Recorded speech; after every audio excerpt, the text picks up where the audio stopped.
कभी देखना तो छोड़िए, सोचिए सिर्फ कि कुछ लोग हों, बीच सड़क हो, सड़क पर बेशुमार गाड़ियां हों और एक गाड़ी सड़क किनारे लगी हो और कुछ लोग उस गाड़ी की डिक्की खोलें और उस डिक्की में एक के बाद एक 3 लाशों को ठूंसने का काम करें।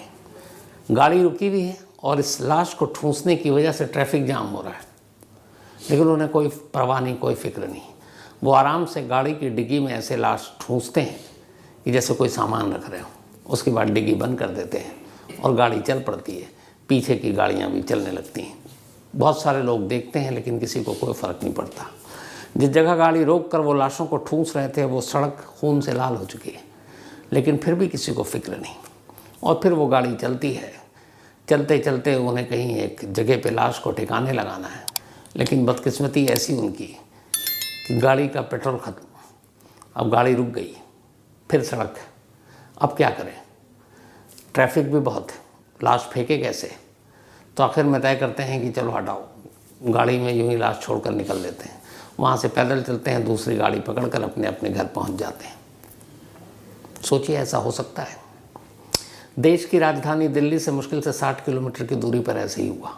मेरठ नाम आपने सुना होगा और ये उसी मेरठ की कहानी है। इस कहानी के 16 साल के बाद अभी 5 अगस्त को कोर्ट का एक फैसला आया और उसी फैसले की ये कहानी है। बात 2000 के बिगनिंग की है। मेरठ में एक फैमिली रहा करती थी, बहुत ही पढ़ी लिखी और अच्छी फैमिली। फैमिली के जो मुखिया वो आर्मी में कर्नल, उन कर्नल साहब की 2 बेटियां, वाइफ एक प्राइवेट स्कूल की प्रिंसिपल और दोनों बेटियां भी पढ़ने लिखने में होशियार, पहले स्कूलिंग की फिर कॉलेज की। चूँकि फादर कर्नल थे आर्मी में, तो उनका सपना था कि उनकी बेटी भी आर्मी ज्वाइन करे, ख़ासतौर पर बड़ी वाली बेटी। और उस बड़ी बेटी का नाम था शीबा सालेह। सपना था कि आर्मी ज्वाइन करे, लेकिन शायद कुछ ऐसी रुकावटें आई कि शीबा आर्मी ज्वाइन नहीं कर पाई।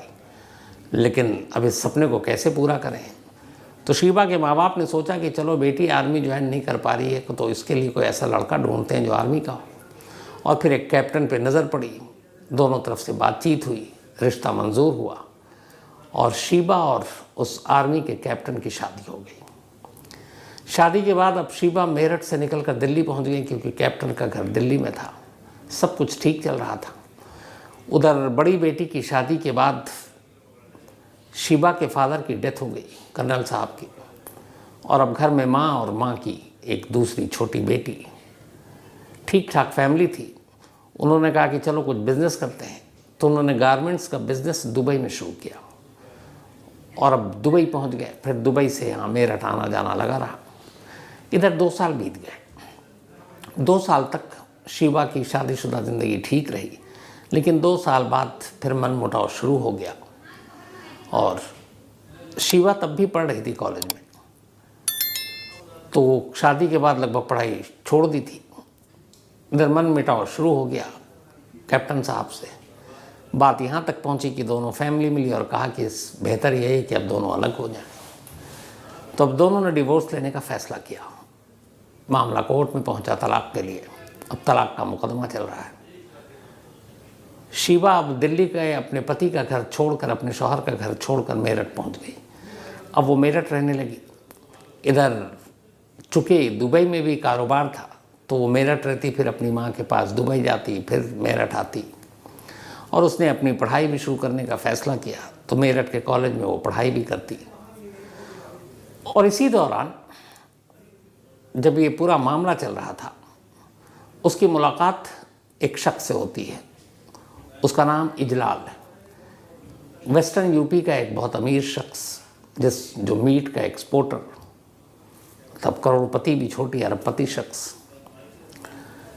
और उसकी अपनी ज़िंदगी सब कुछ ठीक ठाक चल रही है। एक रोज़ अचानक उसकी शीबा पर नज़र पड़ती है। शीबा उसे पसंद आ जाती है। इसके बाद वो तलाश में रहता है कि शीबा से मुलाकात हो। आखिरकार एक रेस्तरां में मुलाकात होती है, दोनों में दोस्ती होती है, नंबरों का आदान प्रदान होता है, फिर दोस्ती प्यार में बदलती है। इसके बाद इस दौरान में इधर डिवोर्स की कहानी चल रही थी। अब शीबा का नया दोस्त इजलाल उसकी मदद करता है उसके डिवोर्स की सारी कार्रवाई को पूरी कराने में, और आखिरकार तलाक अपने अंजाम को पहुंचता है।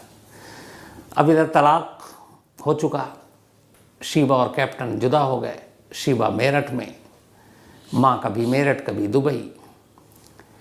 शीबा अब आज़ाद थी तमाम बंदिशों से, और उसकी ज़िंदगी में इजलाल आ गया था, एक बेहद अमीर शख्स।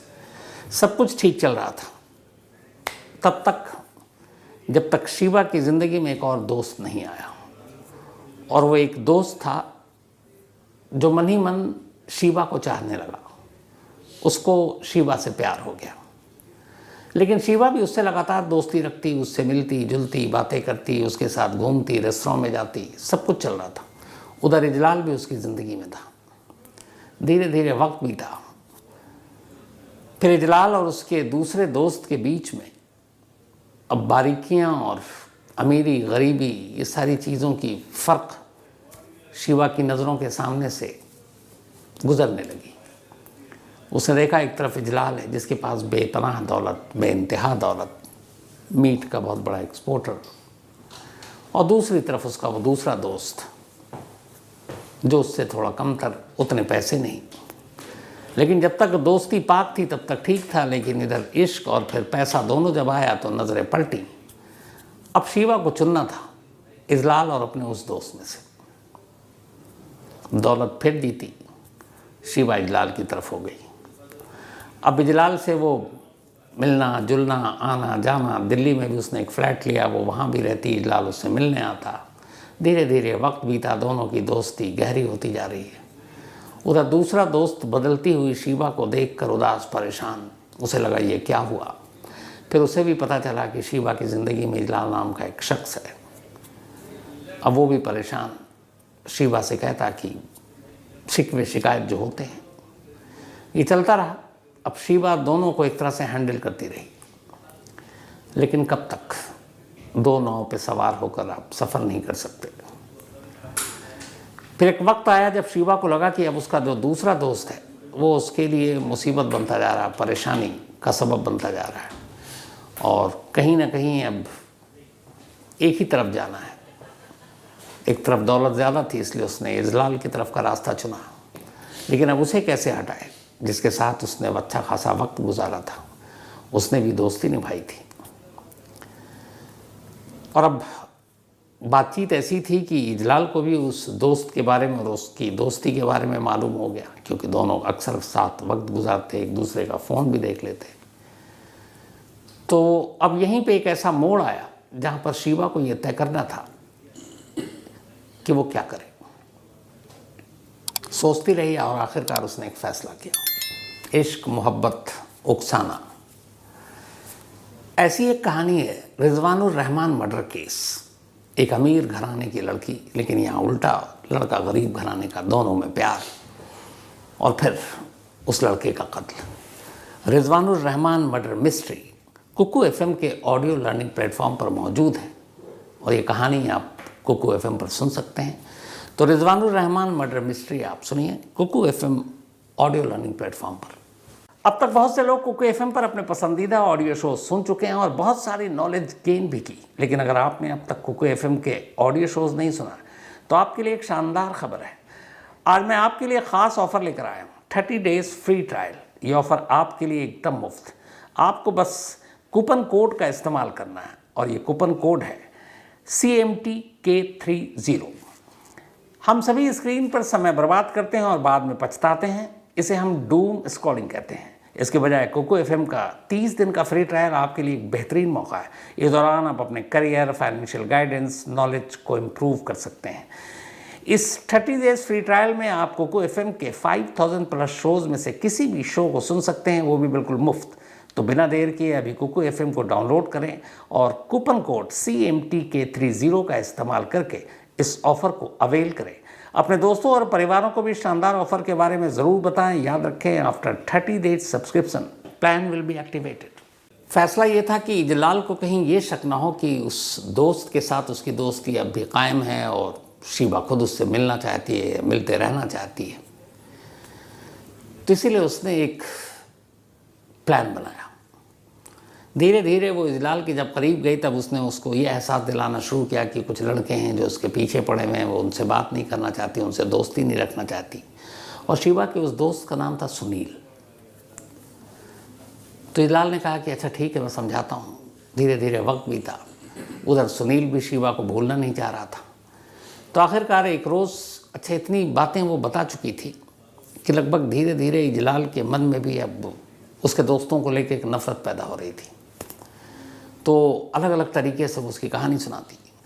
तो एक रोज़ उसने कहा कि मैं तुमसे प्यार करती हूँ, लेकिन वो सुनील जो है वो मेरा पीछा करता है, मुझे तंग करता है, पता नहीं वो मुझे चाहता है, अपनाना चाहता है, और मैं उससे प्यार नहीं करती हूँ, मैं उससे मिलना नहीं चाहती हूँ। और वो अपने दो दोस्तों के साथ आ जाता है, जब तक मेरा रास्ता रोक लेता है। अब ये सारी कहानी इजलाल के दिमाग में वो डाल रही है। इजलाल भी सुनता, उससे बहलाता, फिर बताता कि ठीक है कुछ करते हैं। लेकिन शिवा उसे इतना उकसा चुकी कि एक रोज़ इजलाल को गुस्सा आ गया। उसने कहा अच्छा वो तुम्हारे बीच में आता है। फिर उसे लगा कि शिवा तो सिर्फ मेरी है, कोई और कैसे आ सकता है। तो पूरी तरह से एक तरह से बदले का जहर इजलाल के दिमाग में शिवा भर चुकी थी।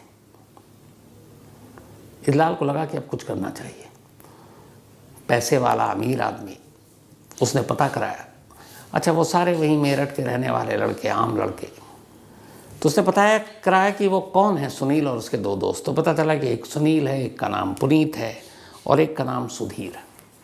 और इन तीनों की उम्र 23, 24 और 27 साल। उसने कहा ठीक है। इसके बाद उन सब के बारे में रेकी कराने के बाद 23 मई 2008 की तारीख थी। 23 मई 2008 मेरठ में एक जगह है गुदड़ी बाज़ार। उसी गुदड़ी बाज़ार के पास एक घर और इजलाल का फार्म हाउस, अमीर आदमी था। तो उसने एक शाम अपने कुछ लड़कों को भेजा और बहाने से सुनील और उसके दोनों दोस्तों को घर बुलवाया। वो भी घर आ गए। बड़े प्यार से उसने बातचीत की, इन तीनों को शराब पिलाई, खुद पी और घंटों शराब पीते रहे। जब घंटों शराब पीने के बाद तीनों लड़के पीने वाले जो थे वो भी नशे में आ गए और पिलाने वाला भी नशे में आ गया, तब इजलाल ने अपना असली रूप दिखाया। इसके बाद उसने अचानक अपने लड़कों को इशारा किया, अपने कज़न और बाकी दोस्तों को बुला लिया था। और उसके बाद पहले पाइप से उन सब की पिटाई शुरू की, उन तीनों लड़कों की। और ये कहकर कि तू शिवा का पीछा करता है, शिवा के सपने देखता है। ये सारी बातें करते हुए पीटते रहे। वो तीनों को अब समझ में आया, वो गिड़गिड़ाते रहे। बट वो तो पूरी प्लानिंग थी। तो पहले ये था कि मारपीट करके थोड़ा छोड़ देंगे, लेकिन शराब सर पर चढ़ चुका था। इसके बाद इजलाल धीरे धीरे गुस्से में फिर उसने पिस्टल निकाली और एक एक कर तीनों लड़कों को गोली मारी। इससे भी मन नहीं भरा तो फिर तलवार निकाली, उस तलवार से तीनों पर वार किया।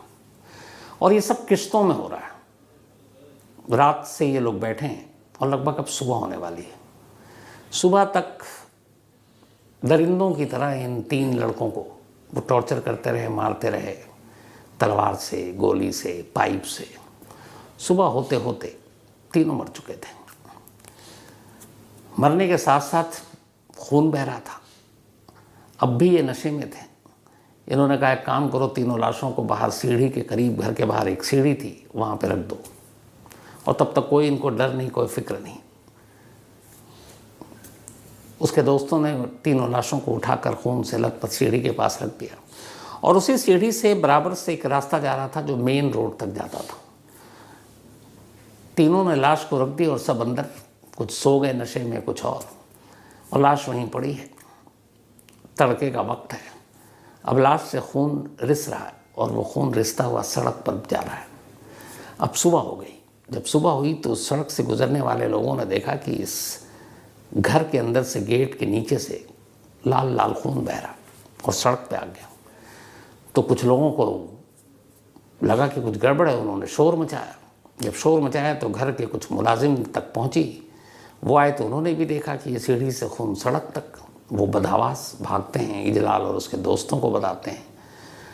अब सुबह हो चुकी थी, नशा थोड़ा सा दूर हो चुका था। तब उन्हें एहसास हुआ, रात की सारी बातें याद आई, और फिर सुबह जब देखा कि 3 लाशें सीढ़ी के पास, अब उनकी हवा ख़राब हुई। अब क्या करें? फ़ौरन गाड़ी की डिक्की खोली घर के अंदर, लेकिन वहाँ पे सारे खून और ये सारी चीज़ें, टायर वायर सब होगा।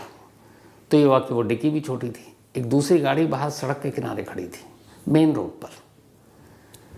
मेन रोड पर उस गाड़ी की डिक्की खोली गई, उसका लाश को उठाकर उस डिक्की में रखी गई, और सड़क पे ट्रैफिक है, गाड़ियाँ चल रही हैं, पता नहीं कुछ लोगों ने देखा भी, खून तो कम से कम देख ही रहे हैं। उन लाशों को उसमें ठूंसा गया, और उसके बाद गाड़ी लेकर वो एक में लाश, एक में पीछे दूसरे चल रहे हैं। और अब इनको जाना था कि कहीं आसपास में हिंडन नदी या कहीं मिले तो उसको फेंक दें, लेकिन कुछ दूरी जाने के बाद पता चला कि गाड़ी में तो डीजल ही या पेट्रोल ख़त्म हो गया है। अब क्या करें?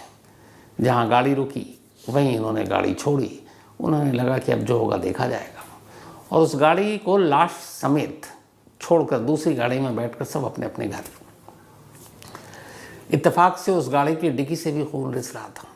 गाड़ी लावारिस सड़क किनारे थी। किसी ने पुलिस को फ़ोन किया, पुलिस आती है। पुलिस को भी पता नहीं इस गाड़ी में क्या है। अब पुलिस गाड़ी को लेकर जानी होती है, तब देखती है कि इधर खून के निशान हैं। पहले कार खोलते हैं, फिर डिक्की खोलते हैं। बदहवास 3 लाशें कपड़ों की तरह ठूंस कर डिक्की में डाली हुई थी। अब उसके बाद ये खबर मीडिया में आ जाती है। अगले दिन शहर में हंगामा, क्योंकि ये 3 लड़के, तीनों स्टूडेंट, कॉलेज के स्टूडेंट भी इसमें जुट जाते हैं।